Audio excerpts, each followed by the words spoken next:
Hello बच्चों, कैसे हैं? उम्मीद है अच्छे होंगे। मैं हूं आलोक और ये है आपका अपना यूट्यूब चैनल न्यूटन एजुकेयर, जिसमें हम लोग पढ़ रहे हैं 10th क्लास का भौतिक विज्ञान, जिसमें हम लोग क्वेश्चन पढ़ चुके हैं। बहुत सारा परिवर्तन हम लोग पढ़ रहे हैं। तो आज का जो क्वेश्चन है वो है हम लोग का कि गोलीय दर्पण क्या है, और गोलीय दर्पण से संबंधित जितनी भी परिभाषाएं हैं आज हम लोग पढ़ने वाले हैं। आप लोग अपना कॉपी और पेन लेकर के बैठे होंगे, उम्मीद है। तो आप नोट्स बनाते चलिए, साथ साथ आप क्वेश्चन भी लिखते चलिए। आपका तैयारी बहुत बढ़िया होने वाला है। तो चलिए हम लोग शुरू करते हैं। आज का जो वीडियो है, आज का जो टॉपिक है हम लोग का, उसको देखते हैं। तो आज का जो टॉपिक है वो है गोलीय दर्पण किसे कहते हैं। तो दर्पण में अब है गोलीय दर्पण होता क्या है, ये क्वेश्चन आपसे पूछा जा सकता है 2 नंबर का, कि गोलीय दर्पण किसे कहते हैं। तो किस दर्पण को हम गोलीय दर्पण कहते हैं, तो यहाँ पे दिया हुआ है कि वह दर्पण जिसका परावर्तक सतह किसी खोखले गोले का भाग हो, गोलीय दर्पण कहलाता है। यानी वह दर्पण जिसका परावर्तक सतह, यानी जिस सतह से परावर्तन होता है, अगर वह किसी खोखले गोले का भाग हो, खोखला गोला में से अगर उसको काट करके निकाला गया है, तो उस दर्पण को हम कहते हैं गोलीय दर्पण। मान लीजिए यहाँ पे देखते हैं हम लोग, ये एक खोखला गोला है। खोखला गोला आप फुटबॉल देखे होंगे या बॉल देखे हैं, तो ये खोखला होता है, अंदर से खाली होता है। उसी तरह का अगर कोई कांच का खोखला गोला है और उसमें से हम काट ले, इसको अलग कर ले काट करके, या इसको ऐसे काट करके अलग कर दें, और इसको हम क्या कर दे, पॉलिश कर दे, एक सतह को पॉलिश कर दे, तो ये इसका जो परावर्तक सतह होगा वो लाए कहाँ से, तो वह किसी खोखले गोले में से हम काट करके लाए हैं। तो ये जो दर्पण बना है, इस दर्पण को हम कहते हैं गोलीय दर्पण। तो अगर आपसे पूछा जाए कि गोलीय दर्पण किसे कहते हैं, तो आप बोल सकते हैं वह दर्पण जिसका परावर्तक सतह किसी खोखले गोले का भाग हो, गोलीय दर्पण कहलाता है। यानी अगर किसी दर्पण जो है, कोई भी दर्पण है जिसका परावर्तक सतह अगर खोखले गोले का भाग है, तो उसे हम कहते हैं गोलीय दर्पण। ये समझ रहे हैं आप लोग। मान लीजिए फुटबॉल है और उसमें से हम क्या किए, कट कर दिए। या आप कोई भी गोला जो अंदर से खोखला है, कांच का होना चाहिए, और उसमें से अगर हम कट कर देते हैं और उसको पॉलिश कर करके दर्पण बनाते हैं, तो वो दर्पण होगा, उस दर्पण का नाम होगा गोलीय दर्पण। अब ये क्वेश्चन बनता है कि गोलीय दर्पण कितने प्रकार का होता है। तो गोलीय दर्पण होता है 2 प्रकार का। यानी अगर आपसे पूछा जाए गोलीय दर्पण कितने प्रकार के होते हैं, तो गोलीय दर्पण 2 प्रकार के होते हैं। एक होता है हमारा उत्तल दर्पण। कौन सा दर्पण? उत्तल दर्पण। और जो दूसरा होता है हमारा, वो होता है अवतल दर्पण। हम लोग को यही अब पढ़ना है। एक उत्तल दर्पण होता है और एक होता है अवतल दर्पण। तो अब क्वेश्चन यहाँ पे बन जाएगा कि उत्तल दर्पण किसे कहते हैं और अवतल दर्पण किसे कहते हैं। तो अगर हम गोला में से काट दिए तो 2 तरह का दर्पण बन गया। एक बन गया उत्तल दर्पण और एक बन गया हमारा अवतल दर्पण। तो अब क्वेश्चन ये बनता है कि उत्तल दर्पण किसे कहते हैं, और एक बनेगा क्वेश्चन कि अवतल दर्पण किसे कहते हैं। तो अगर हमसे पूछा जाए गोलीय दर्पण के जगह पे 30 तक आप ये क्वेश्चन नोट कर लीजिए, फिर हम लोग देखते हैं इसको। नोट कर लिए। तो अब हमारा जो क्वेश्चन है वो है 31 नंबर जो क्वेश्चन होगा वह होगा कि उत्तल दर्पण किसे कहते हैं। उत्तल दर्पण किसे कहते हैं। तो ये तो गोलीय दर्पण है, तो इसका आंसर क्या होगा, तो इसका आंसर हो जाएगा,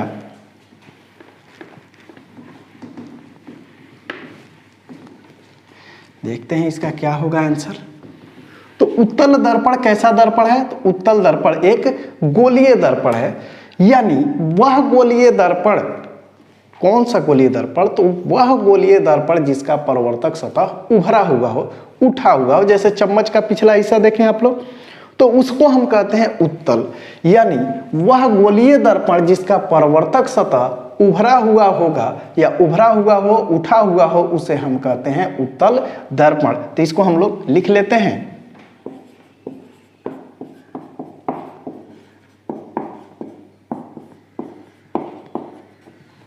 तो देखते हैं, तो वह गोलीय दर्पण जिसका परावर्तक सतह उठा हुआ हो, यानी उभरा हुआ हो, उसे उत्तल दर्पण कहा जाता है। उठा हुआ हो उसे हम क्या कहते हैं, उत्तल दर्पण कहलाता है।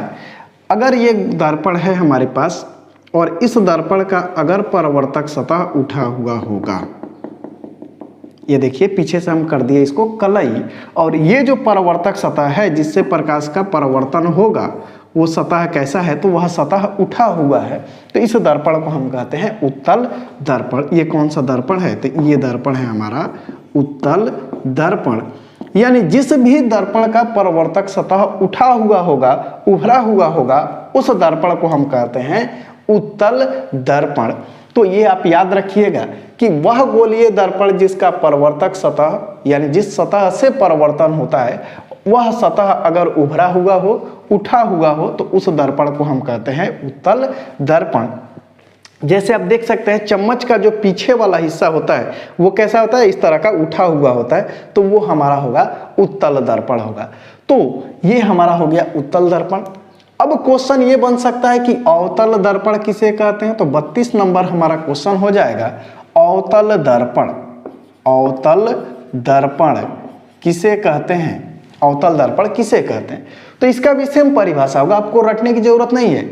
वह गोलीय दर्पण जिसका परावर्तक सतह यहाँ पे उठा हुआ था, अब क्या होगा, धंसा हुआ हो।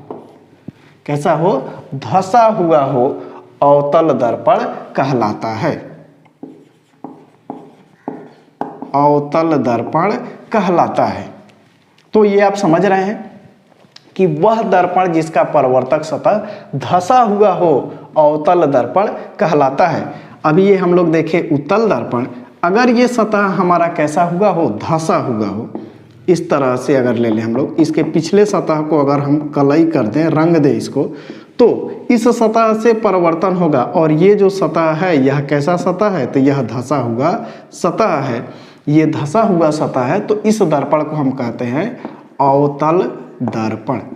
यानी वह दर्पण जिसका परावर्तक सतह धंसा हुआ हो अवतल दर्पण कहलाता है। तो आप अभी समझ गए गोलीय दर्पण क्या है, उत्तल दर्पण क्या है और अवतल दर्पण क्या है।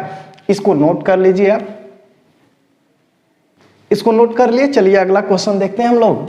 अब अगला क्वेश्चन क्या होगा, तो अगला क्वेश्चन हमारा हो सकता है, इसमें बहुत सारा भी क्वेश्चन बनने वाला है। तो 33 नंबर जो हमारा क्वेश्चन है, 33 नंबर, ये क्या होगा, तो 33 नंबर जो क्वेश्चन है वो हो जाएगा कि जो गोलीय दर्पण है उससे संबंधित कुछ परिभाषाएं हैं, जिसमें हम लोग पहला क्वेश्चन देख रहे हैं कि दर्पण का ध्रुव किसे कहते हैं। क्या क्वेश्चन होगा हमारा, दर्पण का ध्रुव, दर्पण का ध्रुव किसे कहते हैं। ये आपको 2-2 नंबर का परिभाषा, 1-1 नंबर का परिभाषा लिखने के लिए आ सकता है। तो आप इस सारे जो क्वेश्चन है इसको हम लोग क्वेश्चन कर देते हैं। ये जो हमारा पॉइंट्स है जिसको हम डिफिनीशन देना है, जिसका परिभाषित करना है, इसको हम क्वेश्चन कर देते हैं। तो दर्पण का ध्रुव किसे कहते हैं, यानी ध्रुव किसे कहते हैं, ये भी क्वेश्चन बन सकता है, या दर्पण का ध्रुव किसे कहते हैं। तो कोई भी दर्पण है उसका जो मध्य बिंदु होगा, सेंट्रल जो पॉइंट होगा, उसी को हम कहते हैं ध्रुव। यानी दर्पण के मध्य बिंदु को ध्रुव कहा जाता है। तो इसका आंसर जो होगा वो हो सकता है क्या, तो हो सकता है दर्पण के मध्य बिंदु को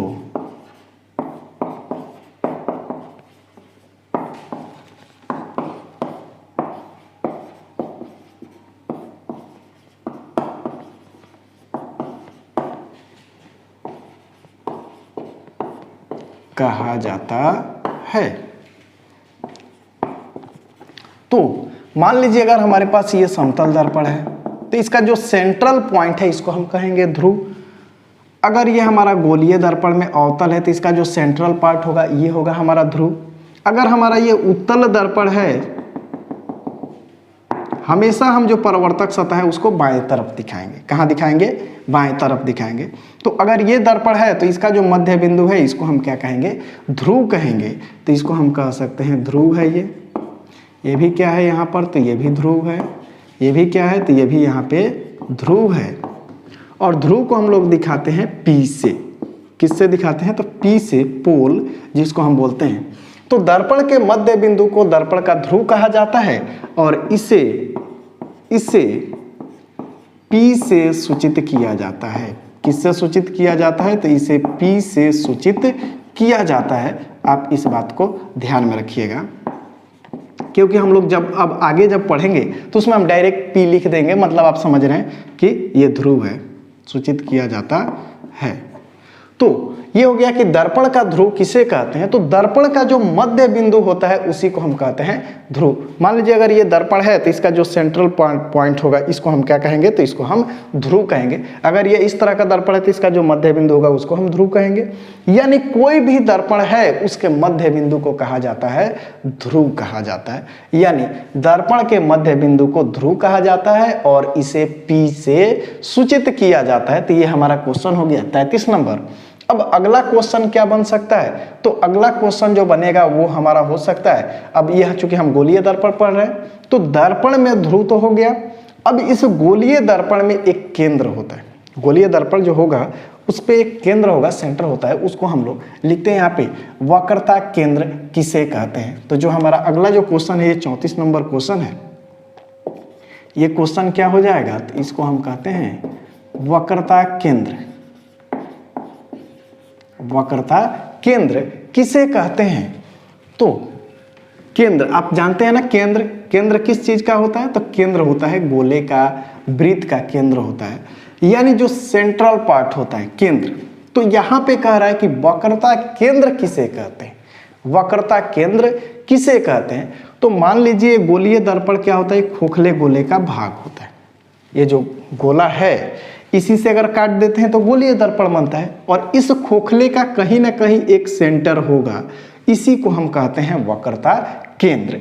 यानी गोलीय दर्पण अगर यहाँ से हम लोग इसको कट कर ले या इधर से हम लोग कट कर ले एक दर्पण को, तो गोलीय दर्पण किसी न किसी गोले का एक भाग होता है। यहाँ पे देख सकते हैं गोलीय दर्पण जो है वो क्या है, तो किसी गोले का भाग है।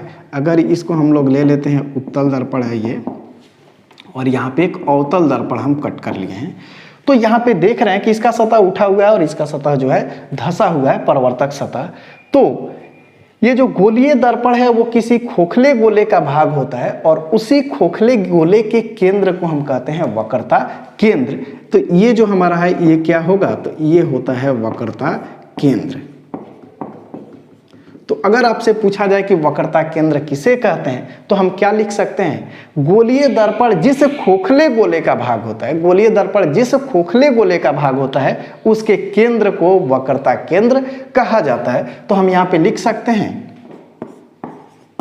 कहा जाता है, यानी गोलीय दर्पण जिस खोखले गोले का भाग होता है उसके केंद्र को वक्रता केंद्र कहा जाता है। यहाँ पे देख लिए हम लोग गोलीय दर्पण जो है खोखले गोले का भाग है, और उसका जो सेंटर होता है उसी को हम कहते हैं वक्रता केंद्र, और इसे C से सूचित किया जाता है। इसे का मतलब किसे, तो वक्रता केंद्र को, यानी इसे C से सूचित किया जाता है, इसे C से सूचित किया जाता है। तो ये बात आपको याद रखना है, किया जाता है।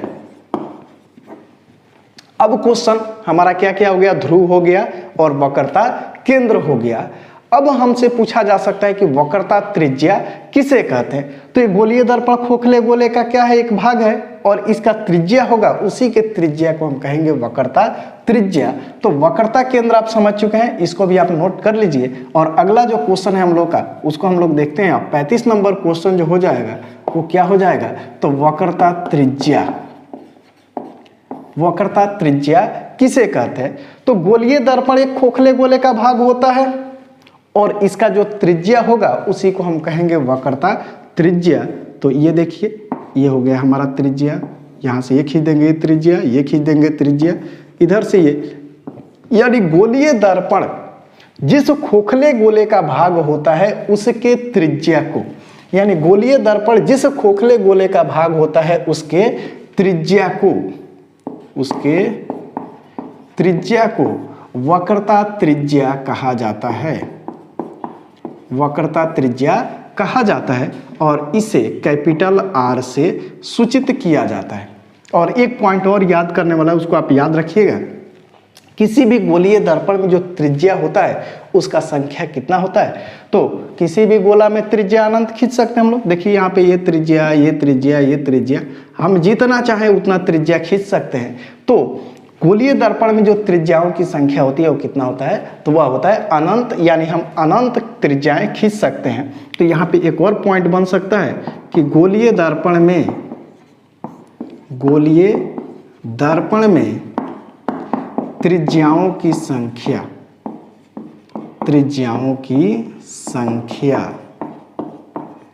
त्रिज्याओं की संख्या अनंत होती है। कितनी होती हैं? तो अनंत होती हैं। तो ये भी आप समझ गए। अभी हम लोग क्या क्या देख चुके? ध्रुव देख चुके, पी से सूचित करते हैं। उसके बाद से हम लोग केंद्र देख चुके, वक्रता त्रिज्या देख चुके। अब हम लोग एक और देखते हैं जिसको हम बोलते हैं प्रधान अक्ष किसे कहते हैं या मुख्य अक्ष किसे कहते हैं। तो चलिए उस क्वेश्चन को भी हम लोग देखते हैं। ये आप नोट करते चलिए, बहुत छोटा छोटा सा पॉइंट है लेकिन ये बहुत ही इंपॉर्टेंट है, बहुत काम का चीज़ है। ये नहीं है छोटा लेकिन बहुत ही काम का चीज़ है। इसके बिना हम लोग आगे न्यूमेरिकल नहीं कर सकते क्योंकि सबको हम शॉर्ट फॉर्म में डिनोट किया जाएगा, इसको सबको डिनोट करेंगे। तो अब जो हम लोग का क्वेश्चन है वो क्वेश्चन क्या होगा? तो क्वेश्चन नंबर जो है हमारा 36 नंबर क्वेश्चन हो जाएगा। तो चलिए हम लोग देखते हैं जो 36 नंबर क्वेश्चन है वो क्या है। तो वो है प्रधान अक्ष या मुख्य अक्ष किसे कहते हैं। तो यहाँ पे हम लोग लिख लेते हैं प्रधान अक्ष या इसी को हम लोग बोलते हैं मुख्य अक्ष किसे कहते हैं। प्रधान अक्ष या मुख्य अक्ष किसे कहते हैं। तो पहले तो समझ लेते हैं कि होता क्या है। देखिए होता क्या है, अगर हमारे पास एक गोलीय दर्पण है मान लेते हैं और इसका मध्य बिंदु ये हो गया ध्रुव और ये जिस भी गोले का भाग है, एक गोले का भाग है, इसका एक सेंटर होगा इधर कहीं C और इस P से और C से जो काल्पनिक रेखा गुजरेगी यानी इस दोनों बिंदु से होकर के जो लाइन जाएगा उसी को हम कहते हैं प्रधान अक्ष। मुख्य अक्ष है, ये प्रिंसिपल एक्सिस है। तो इसका परिभाषा कैसे लिख सकते हैं? तो गोलीय दर्पण के ध्रुव तथा वक्रता केंद्र से होकर जाने वाली काल्पनिक रेखा को मुख्य अक्ष कहा जाता है। तो इसको हम लोग लिख लेते हैं, फिर इसको और समझते हैं। अक्ष कहा जाता है। चलिए देखते हैं इसका डिफिनेशन कैसे लिख सकते हैं। तो गोलीय दर्पण के ध्रुव P और वक्रता केंद्र C से होकर जाने वाली काल्पनिक रेखा को या गुजरने वाली काल्पनिक रेखा को प्रधान अक्ष या मुख्य अक्ष कहा जाता है। तो क्या लिखेंगे? गोलीय दर्पण के ध्रुव तथा वक्रता केंद्र से होकर जाने वाली काल्पनिक रेखा को प्रधान अक्ष कहा जाता है। और बताइए कि ये दो बिंदु है, एक बिंदु ये है और एक बिंदु ये है। तो दो बिंदु से होकर कितनी रेखा खींची जा सकती है? तो दो बिंदु से सिर्फ और सिर्फ एक रेखा खींची जा सकती है। एक पॉइंट यहाँ पे लिए, एक पॉइंट यहाँ पे लिए। बताइए कितना लाइन खींच सकते हैं जो दोनों से होकर गुजरे? तो एक लाइन हम खींच सकते हैं जो दोनों से होकर के गुजरेगा। क्या और लाइन खींच सकते हैं? तो नहीं। किसी भी दो बिंदु से होकर अगर कोई हम लाइन मिलाएंगे, खींचेंगे तो वह कितना होगा? तो वह सिर्फ और सिर्फ एक ही लाइन हम खींच सकते हैं। तो अगर पूछा जाए प्रधान अक्ष की संख्या कितनी होती है, तो यहाँ पे एक हमारा पॉइंट हो जाएगा कि प्रधान अक्ष की संख्या, प्रधान अक्ष की संख्या कितनी होती है? तो प्रधान अक्ष की संख्या एक होती है। नहीं, आपके घर अगर कोई मान लीजिए घर में मुखिया होगा तो कितने होते हैं? सब लोग मुखिया होते हैं कि एक आदमी होते हैं? एक ही होते हैं। तो उसी तरह से ये जो हमारा है प्रधान अक्ष जो होता है वह सिर्फ और सिर्फ एक ही होता है। इस क्वेश्चन को आप लोग क्या करिए, नोट कर लीजिए। फिर से हम लोग आगे देखते हैं। नोट कर लिए? तो चलिए हम लोग अगला क्वेश्चन देखते हैं।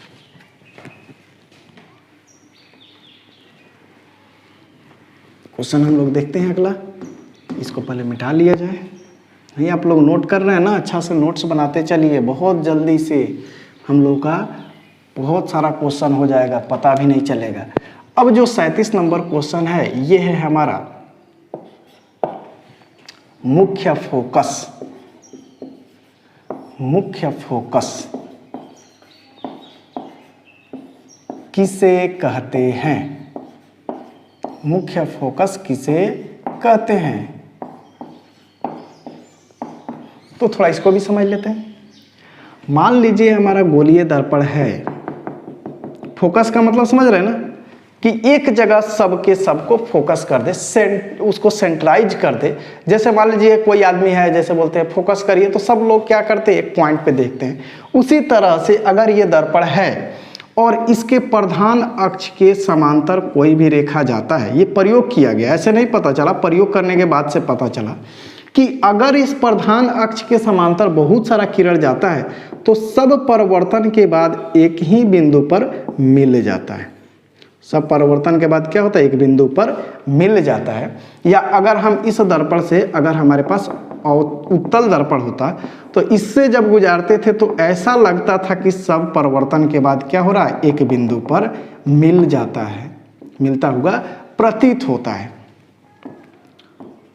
ये ऐसे गया, ऐसे चला गया, ये ऐसे आया और परिवर्तन के बाद क्या हुआ, ऐसे एक पॉइंट पे मिल रहा है। तो यहाँ पे इसको एक नाम दिया गया कि अगर दर्पण के मुख्य अक्ष के समांतर आने वाली किरणें परिवर्तन के बाद मुख्य अक्ष के जिस बिंदु पर मिलती हैं या मिलती हुई प्रतीत होती हैं उसे फोकस कहा जाता है और इसे कैपिटल F से सूचित किया जाता है। तो अगर हमको मुख्य फोकस का परिभाषा लिखना हो तो कैसे लिखेंगे, तो लिख सकते हैं कि गोलीय दर्पण के मुख्य अक्ष के समांतर आने वाली किरणें दर्पण से परावर्तन के बाद मुख्य अक्ष के जिस बिंदु पर मिलती हैं या मिलती हुई प्रतीत होती हैं उसे मुख्य फोकस कहा जाता है। तो चलिए लिख लेते हैं इसका, गोलीय दर्पण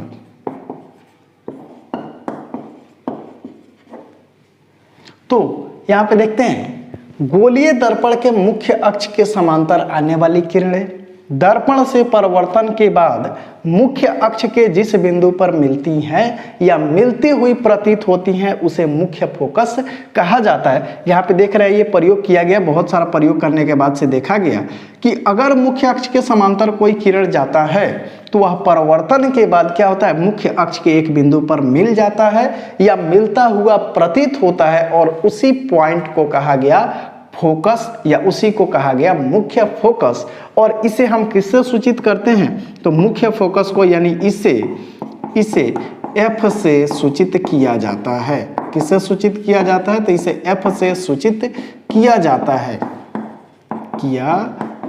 है। तो ये बात आपको ध्यान रखना है कि मुख्य फोकस किसे कहते हैं। अब एक और क्वेश्चन है, फोकस दूरी किसे कहते हैं। फोकस दूरी किसे कहते हैं, तो ये तो हो गया मध्य बिंदु दर्पण का, ये है ध्रुव, यहाँ पे भी ये ध्रुव है और ये हो गया फोकस।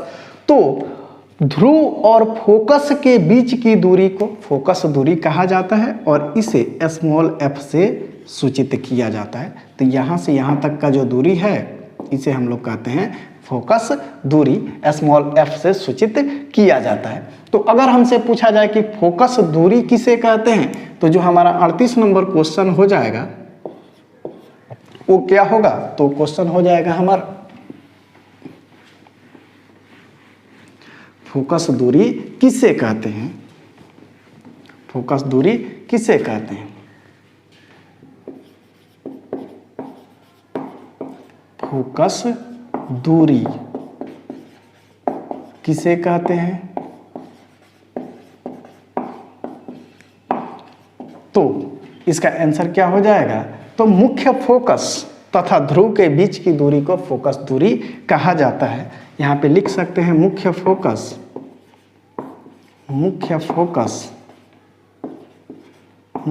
को किससे दिखाते हैं, F, तथा ध्रुव को किससे दिखाते हैं, P के बीच की दूरी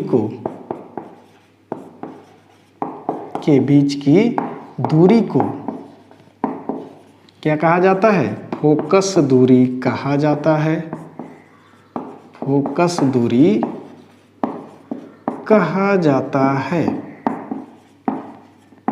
और इसे किस लेटर से सूचित करते हैं, तो इसे F से सूचित किया जाता है। इसे किससे सूचित किया जाता है, तो इसे F से सूचित किया जाता है।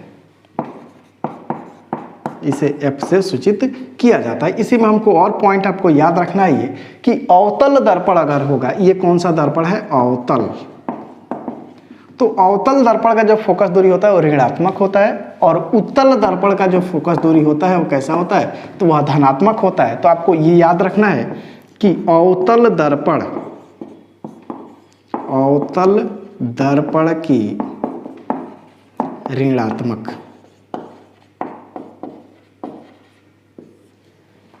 और उत्तल दर्पण का जो फोकस दूरी होता है, उत्तल दर्पण की फोकस दूरी वो कैसा होता है, धनात्मक होता है।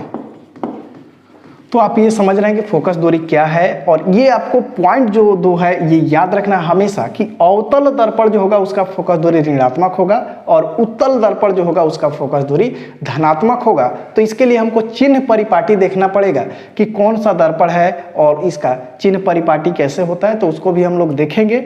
अब हम लोग का जो अगला टॉपिक है वो है कि दर्पण के द्वारा यानी गोलीय दर्पण के द्वारा प्रतिबिंब का बनना। तो इसके लिए हम लोग नियम देखेंगे और पूरा प्रतिबिंब बनाएंगे, तो उसको हम लोग अगले वीडियो में देखेंगे। तब तक के लिए आप इतना नोट्स बना लीजिए, पूरा कर लीजिए, और यदि आप चैनल को सब्सक्राइब नहीं किए हैं तो बोलने की जरूरत नहीं है, आप लोग खुद समझदार हैं। तो बस आज इतना ही रहने देते हैं, फिर मिलेंगे हम लोग अगले एक नए टॉपिक के साथ जिसमें हम लोग आगे पढ़ेंगे, बहुत सारा क्वेश्चन पढ़ेंगे।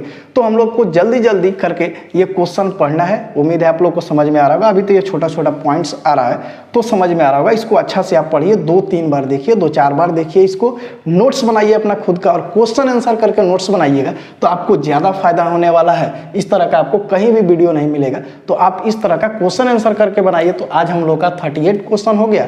अगला हम लोग लेके आएंगे 39 यानी 39 नंबर क्वेश्चन से आएंगे फिर से, जिसमें हम लोग आगे पढ़ेंगे बहुत सारा क्वेश्चन, और ये चैप्टर हम लोग बहुत जल्द खत्म करने वाले हैं। इसमें बहुत सारा न्यूमेरिकल भी बनाने वाले हैं। तो अभी तो हम लोग केवल मटेरियल जुटा रहे हैं, कितना मटेरियल है इसमें उस सारे मटेरियल को जुटा लें तब हम लोग न्यूमेरिकल पे काम करेंगे। तो अभी हम लोग धीरे धीरे मटेरियल जुटाने का काम कर रहे हैं, कॉन्सेप्ट बना रहे हैं। तो इसको आप लोग बहुत ध्यान से समझिएगा, खूब अच्छा से याद रखिएगा, तो हम लोग को और ज़्यादा समझ में आने वाला। तो बस आज इतना ही रहने देते हैं।